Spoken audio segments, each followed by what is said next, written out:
राज, लाल international school की छात्रा। मैं अपने माता पिता एवं अपने गुरुजन को प्रणाम करती हूँ और जिन्होंने हमें यह मंच दिए मैं उन्हें भी प्रणाम करती हूँ।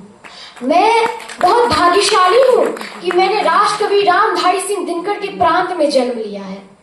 मैं उनकी रचित रश्मि रथी एक किताब है जिसकी मैं कुछ पंक्तियां बोलना चाहती हूँ वीर अभिमन्यु पे। मैं इजाजत चाहती हूँ। जब कुरुक्षेत्र की समर भूमि में, जब कुरुक्षेत्र की समर भूमि में शरशैया पर भीष्म हुए, तब कुरुकलंक के नैनों में क्रोधाग्नि लगी और ग्रीष्म हुए। गुरुदेव बनेंगे सेनापति, यह चाल चली थी शकुनी ने, जिसमें फंसकर सब जूझ रहे वह चाल बुना था शकुनी ने। इस बार चली थी चाल अजब, जिसमें ना कोई संधि हो, गुरुवर द्वारा हो ज्येष्ठ पांडुसुत, समर भूमि में बंधी हो। फिर पांडव सेना में गुरुवर ने ऐसा तांडव नृत्य किया, सब समर मुंड से बांध दिए, कुछ ऐसा चित्र विचित्र किया। निज सेना की यह दशा देख अर्जुन को क्रोध अपार हुआ, बच उठा कृष्ण का पांचजन, फिर गांडीव का डंकार हुआ। कौरव सेना के होश उड़े जब गुरुवर का अर्थ चूर हुआ, जो सोचा था सब विफल हुआ, सब सपना चकनाचूर हुआ। फिर कहा द्रोण ने दुर्योधन, फिर कहा द्रोण ने दुर्योधन, मैं उससे पार न पा सकता, अर्जुन के रहते धर्मराज को बंदी नहीं बना सकता। फिर कहा धृतराष्ट्र ने मिलकर, हम प्रण में प्राण लड़ाएंगे, हम अर्जुन को ललकारेंगे और दूर तलक ले जाएंगे। हम जान रहे हैं अर्जुन से पा सकता कोई पार नहीं, पर इससे बढ़कर मित्र तुम्हें मैं दे सकता कोई उपहार नहीं। फिर क्या था, फिर क्या था ऐसी नीति बनी जिसको सबने मंजूर किया, उसने अर्जुन को ललकारा और समर भूमि से दूर किया। अर्जुन के जाति गुरुवर ने ऐसी नवीन संरचना की जिसका भेदन ना हो सके, उस चक्रव्यूह की रचना की। पांडव सेना भयभीत हुई, यह देख शत्रुतल सुखी हुए, जो सदा शांत चित्त रहते थे वे धर्मराज भी दुखी हुए। निज सैन्य तात को दुखी देख फिर शेर बबड़ को जगना था, जो धनी धनुष के बनते थे उनको भी नाक रगड़ना था।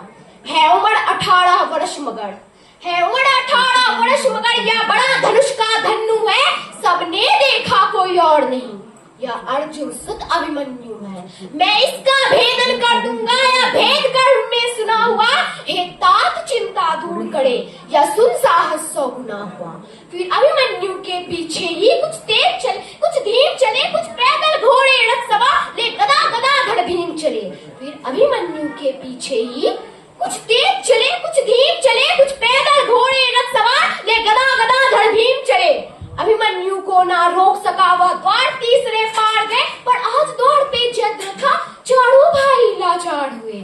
अभिमन्यु ने मुड़कर देखा, अभिमन्यु ने मुड़कर देखा, पीछे ना कोई अपना था, बड़ विचलित तनिक न हुआ वीर, कुछ ऐसा उसका सपना था।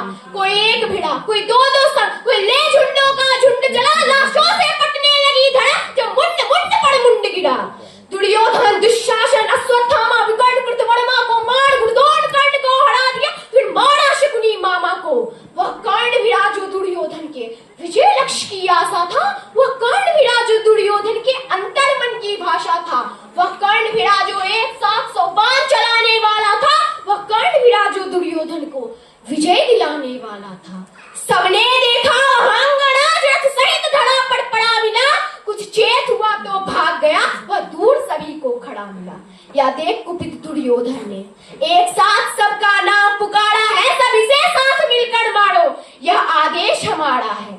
फिर सातों ने मिलकर ऐसा काम किया, रफ्तार सारथी को मारा, घोड़ों का काम तमाम किया। तलवार तीर जब टूट गए, तलवार तीर जब टूट गए तो रथ के चक्के उठा लिए और रथ के टूटे चक्कों से कितनों के छक्के छुड़ा दिए।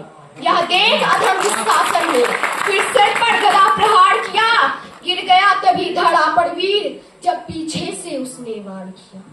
सब नियम युद्ध के भूल गए और ऐसा अत्याचार किया, फिर बारी बारी से सबने उसके सीने पर वार किया।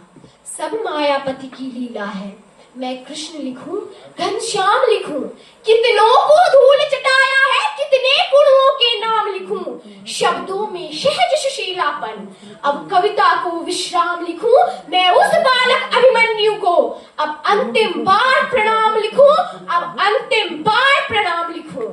धन्यवाद। आपका बहुत